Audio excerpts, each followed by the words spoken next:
He kōna ipurangi tēnei nā te reo irirangi o Aotearoa. Kia ora, nau mai haramai ki te auhurihanga. Hello and welcome to Our Changing World, ko Claire Kincannon tēnei. This week, we're playing an episode from the series Pacific Scientific, made by our friends at ABC Science in Australia. Across 10 episodes, the series meets scientists working in all kinds of different fields right across the Pacific. In this episode, reporter James Purtill takes us on a frog hunt in Papua New Guinea, where conservationists are racing to protect the country's unique frog species from a deadly fungus. We sit at the back before that. Yeah, No. Because then we can tell our stories. Okay. Yeah. Are you sure? Yeah. I'm in Port Moresby to meet a superstar of conservation in Papua New Guinea, and we're taking the road out of town. So, I am Yolani. That was a pothole. And today I'm in Port Moresby. We're heading up to Wairarapa National Park with my friend.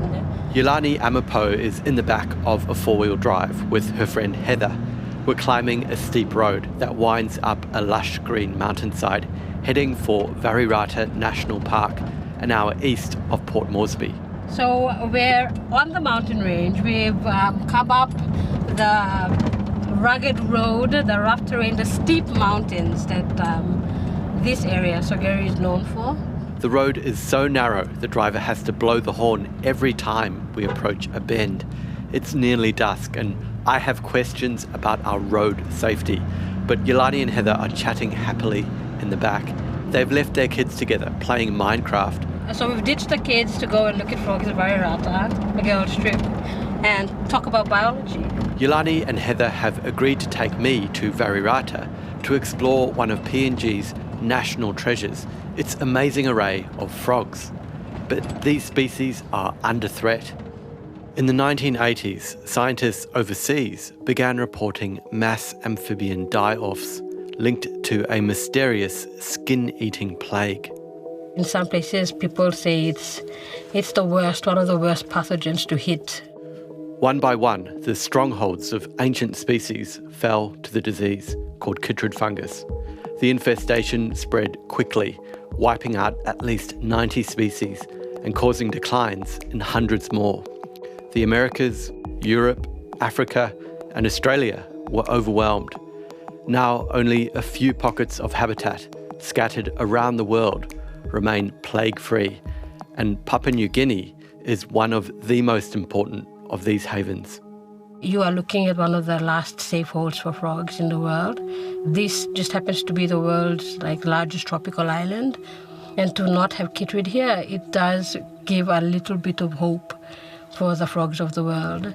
Today, tag along for a nocturnal trek through PNG's rainforests to listen to the chorus of mating frogs and meet some species unknown to science, under threat of being lost forever. It's really sad that Papua New Guinea's come to a stage where we've hosted these animals for so long, and because of the way that it is, we might never ever be able to see them again.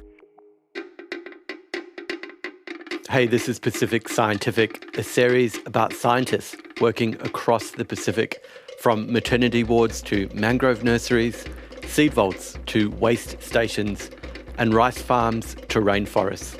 I'm James Purtill. This time, a race against extinction, how one nation is trying to outrun the killer chytrid fungus with a captive breeding program to save rare and endangered species. When I arrived in PNG, I called Yolani out of the blue and pitched her the idea of a road trip to an isolated patch of rainforest at night. Yolani runs the Piku Biodiversity Network, an NGO for saving threatened species in PNG, and I knew her by reputation as a smart and outspoken conservationist. I fully expected she'd refuse this random idea from a complete stranger. But instead, she immediately and enthusiastically agreed and brought along her old university friend, Heather, a former frog scholar. And it's actually very nice to be back, brings back old memories. It's great to discuss that part of my life. And yeah, frogs always there. The love for frogs is always there. Heather is quiet, mostly happy to let Yolani talk. The pair studied science together 15 years ago, Heather now works in business logistics, but still hears the call of the frog. My Gmail signature from 10 years ago is a frog, and it's still there. So that's how much I like frogs. Doesn't leave you, it's still there. Yulani is bubbly and enthusiastic, but behind her relaxed demeanour is a fearless dedication to conservation.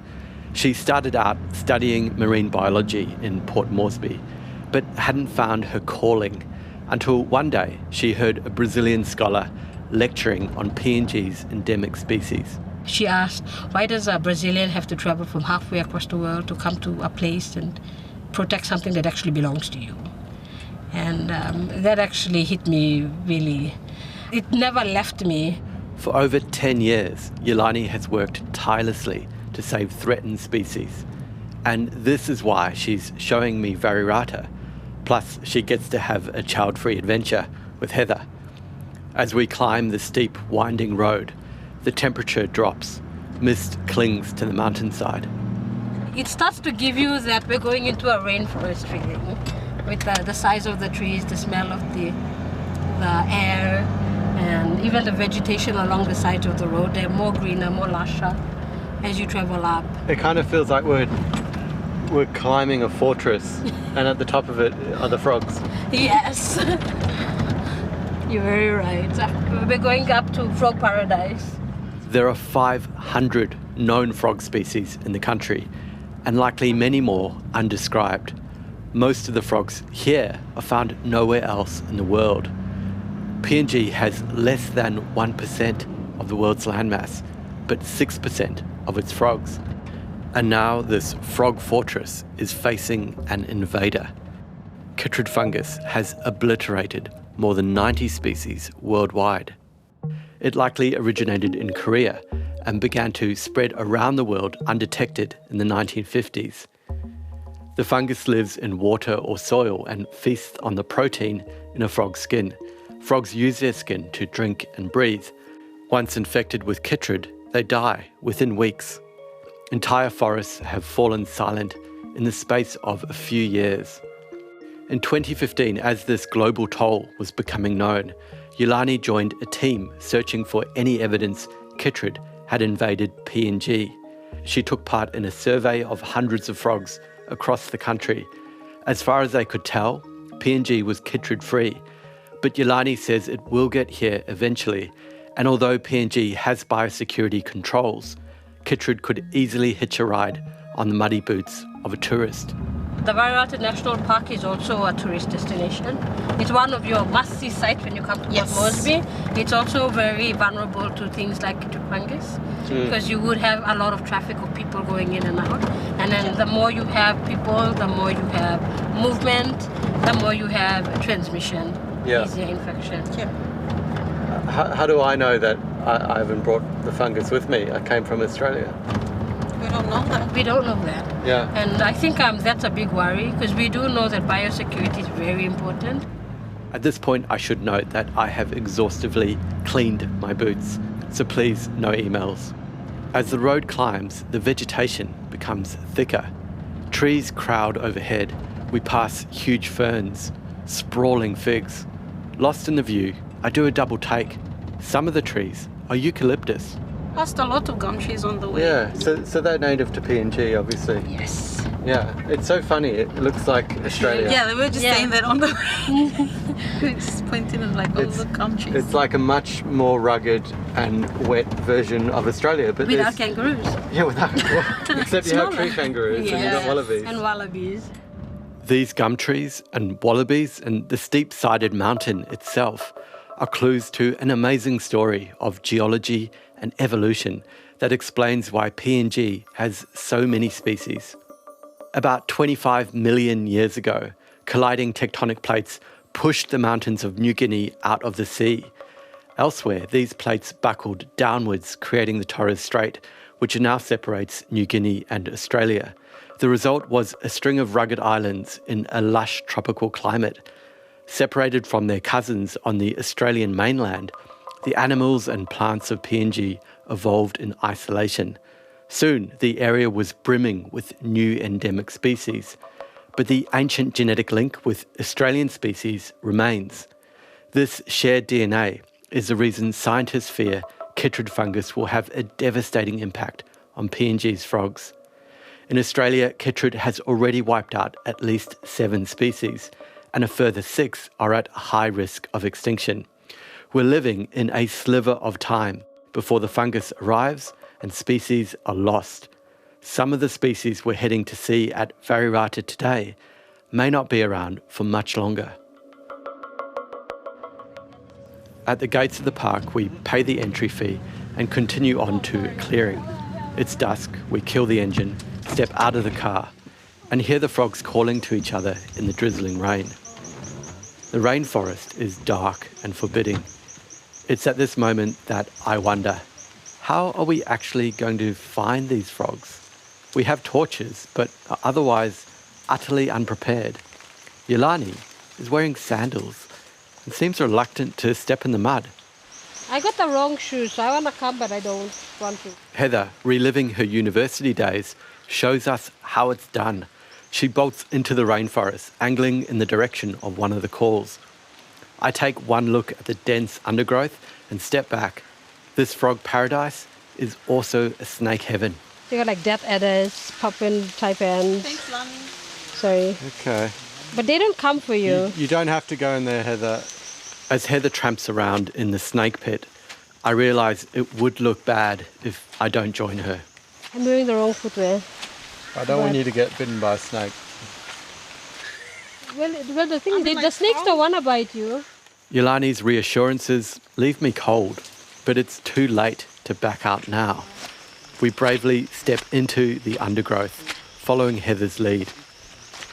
Each time the frog calls out, we zero in.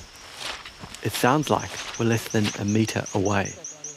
I don't think it's up in the tree. I think it's like near, on the ground or on a like low branch. So Heather's just got my phone torch and she's looking under a log for a little tinker frog. Yolani's looking very hopeful. How big would the frog be? Tiny. That's what they're looking for. Tiny. So like as big as my thumb. And what colour? I don't know. Yeah. Probably the colour of a leaf. Yeah, it's hard to find frogs, isn't it?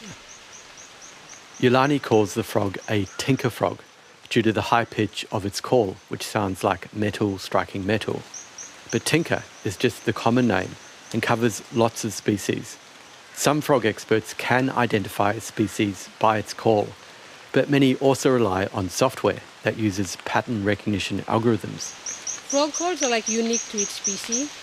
And so when you hear a frog call, they're slightly different in wavelength or how fast it goes or how slow it goes. You could be looking at a different, it identifies, unique to each species. The call we're hearing matches the genus Purtill, but it doesn't match any species in this genus from the area of Varirata. So this is probably an undescribed species. It hasn't gone through the exhaustive process of describing, classifying and naming that can take many years, meaning it's unknown to science. As the rain stops, the cicadas start up, disheartened, soaked through, and frustrated that we can't see the tiny leaf-coloured creature that we can hear is right in front of us. We abandon the hunt for the elusive tinker frog and try our luck with other species at a nearby creek. Straight away, I think I've found what we're looking for. I've got a frog. Yeah, I can see a frog down there. Yeah? Yep, just there. Right there.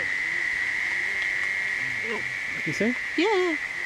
I'm so proud to have spotted a frog before any of the trained scientists. Then my triumph turns to tragedy. So what are they? Don't tell me they're toads. Oh my God. Are these toads? Yeah. The place is crawling with recently hatched toads. Oh, that's Lani's got one. yeah. Is that, are we picking up the same toad over and over again? That's the They're same. like everywhere. A bloody toad. Yeah. Okay. Seeking frogs, not toads, we venture deeper into the forest. The canopy closes overhead and the air becomes thick with a whir of buzzing and chirping. The rain comes down again. It's pitch black, except for our torches. And once again, I wonder what I was thinking, how I imagined we would just turn up here and find frogs in the dark. Then suddenly, Heather calls out. Look at it. Okay. That is a frog. My God, I can't believe you saw that. Yeah. It's getting ready. Okay, so tell me what you're seeing there, Heather. So I'm seeing a little brown frog that's getting ready to give another call. So it was under a leaf and it's half the size of my thumb, the length of my thumb. Yeah. Yeah, it's tiny. Man, I would never have found that. That's a brown frog on a brown background. And as you say, half the size of your thumb. Yeah. Okay. And it's an adult. This little brown frog Heather has found used to be called the Misima Island Maheli frog. But Misima Island is 600 kilometres away, and scientists recently drew the boundaries for that population, saying it lived exclusively on that island. Which means, yep, this little brown frog in the torchlight is likely a related but undescribed species. It's getting late. We trek back to the car through the waterlogged grass. With a sense of relief, we climb back into the car, out of the wet. Under the interior light, Yolani spies another species. This one is well known. Oh, there it is. Yeah, there's one there. There's two. There's one there. There's two, three. Oh, you get them off. You don't need to. Yeah, but they're not going to suck all the blood out of me. I know. Blood-sucking leeches are feeding on her feet in the gaps of her sandals. Out.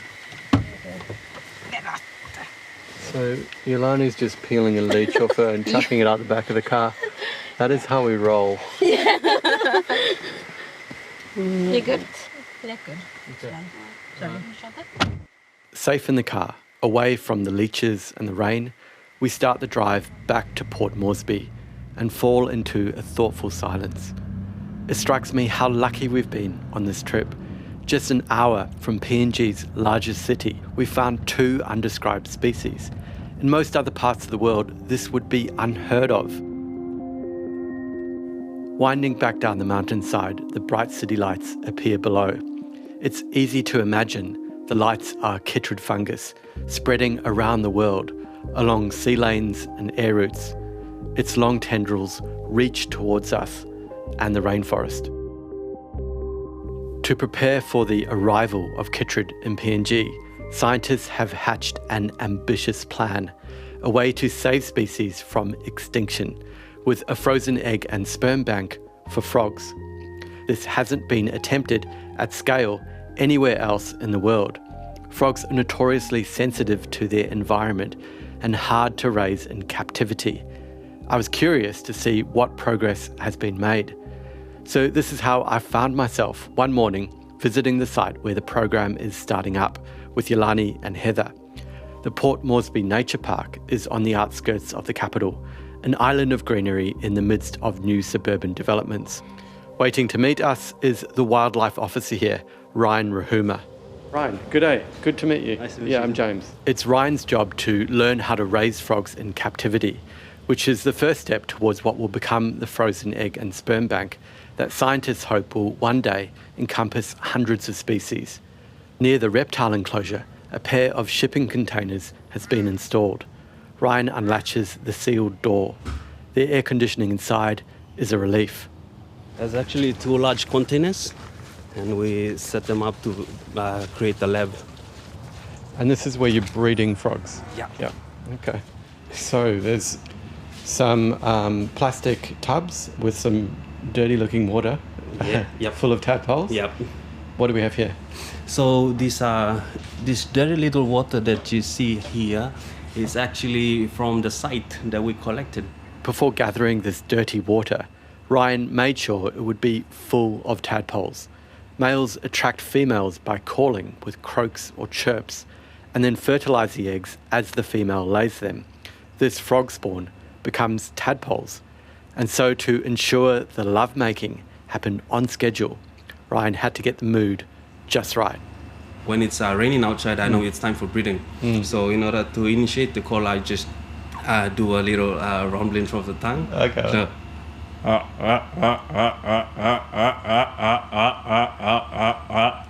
That's good. So when I start to do this, and then they respond.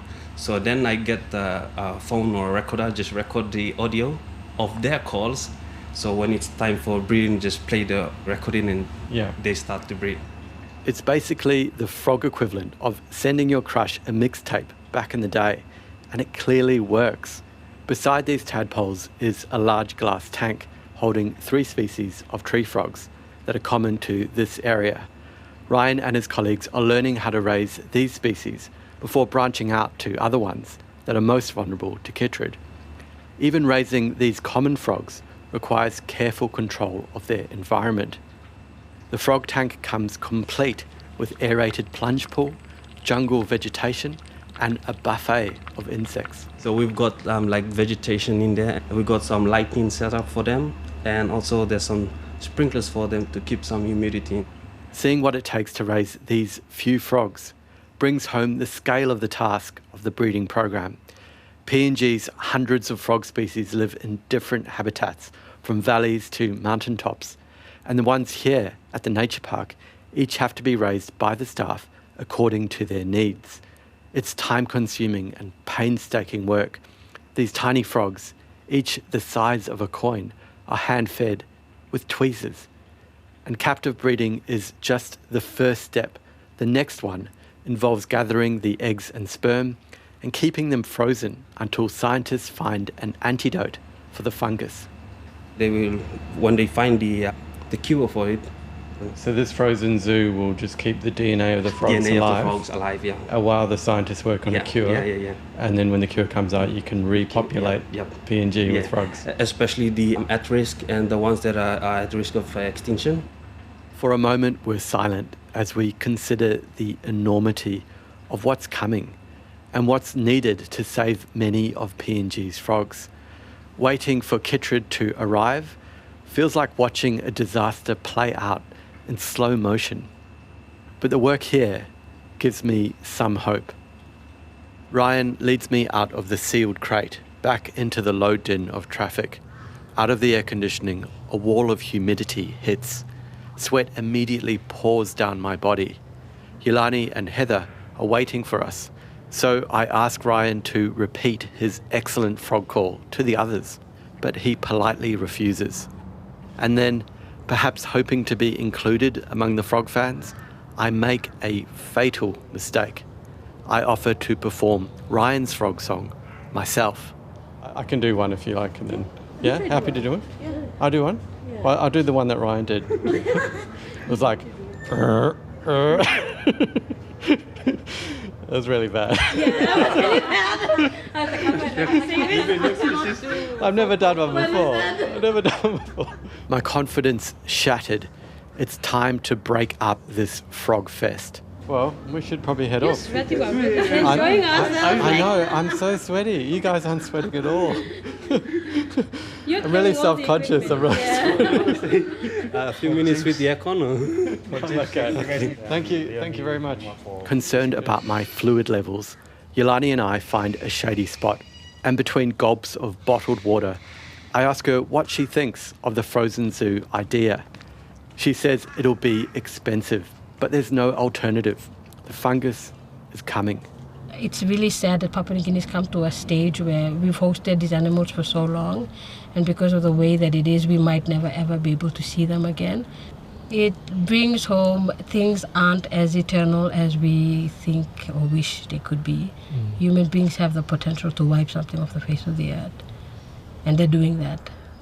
As the world enters an age of extinctions for all kinds of species, PNG's biodiversity is more important than ever. But it also means the country has more to lose. And what has helped protect PNG's wildlife, its isolation and rugged geography, also makes conservation hard. Saving one species often means working across many language groups. PNG is the most linguistically diverse country in the world, with more than 800 languages. Conservation here requires careful navigation of tribal politics. For thousands of years, we've been governed and we've survived using traditional systems. And they're still at play. You can't get your boat and go into someone else's clan land without their permission. This suspicion of outsiders has been aggravated by colonialism. Papua New Guinea is incredibly resource rich, but this natural wealth has often been exploited by foreign interests. This has fed a mistrust, even of scientists with good intentions. Land is life, you protect it, and especially from people who you don't know what's going on after years of exploitation, and people get really suspect, especially about researchers poking around. So you really have to have, there's a lot of negotiation and a lot of discussions before field teams actually arrive. Negotiating access to land makes Yolani's work harder, but she also sees this tribal connection to place as PNG's great strength. So Papua New Guineans, they live one with the environment, especially out in the rural areas. We use the environment for our basic needs. It's very spiritual to us as much as it is physical. She tries to engage communities in the work of saving their animals, marrying science and traditional knowledge. And sometimes she has to translate a challenging concept, extinction, the loss of species that are intimately tied to the life and identity of the people. So when I talk about conservation to the community, I'm saying when you lose this animal, when you lose part of your environment, it's not just losing your environment, it's losing part of yourself as well, because all of this shape the people that we are. At independence, we'll wear our bird of paradise plumes on our grass skirts, and we'll dance in our native language, and we celebrate what it is to be human beings as we are. We can't do that with an environment that contains things that don't exist anymore. It impacts people as much as it does nature. But Yolani says talking about the extinction of frog species is more difficult because they're so inconspicuous. Often people don't know they're there. These species have lived on these islands for millions of years. They may vanish in our lifetime, and we may not even notice when they fall silent. It's a grim prospect, but true to her character, Yolani looks on the bright side. You are looking at one of the last safe holds for frogs in the world, because this just happens to be the world's largest tropical island. And to not have kitrid here, it does give a little bit of hope for the frogs of the world. So there is space for hope. Thanks to the team at ABC Science for sharing this episode with us. We've linked to the Pacific Scientific series on the Our Changing World website if you'd like to listen to more episodes. Pacific Scientific is a co-production between ABC Science and Radio Australia. This episode was reported by James Purtill and produced by Tamara Cranswick. James spoke to Yolani Amepu, Director of the Piku Biodiversity Network, and Ryan Reuma, Wildlife Officer at the Port Moresby Nature Park. The series producer is Jordan Fennell and executive producer is Will Ockenden. Jonathan Webb is the ABC Science editor. Sound engineering for this edit was by Phil Bench, Ellen Rikers did the prep for this episode to air, and Tim Watkin is executive producer of podcasts and series at RNZ. Our webpage is at rnz.co.nz/ourchangingworld, where you can sign up to our monthly newsletter. And if you've got feedback for us, you can email ourchangingworld@rnz.co.nz. Tēnā koe I whakarongo mai. Thanks so much for listening. Ko Clark and Cananaho. Have a great week. Kia pai te wiki.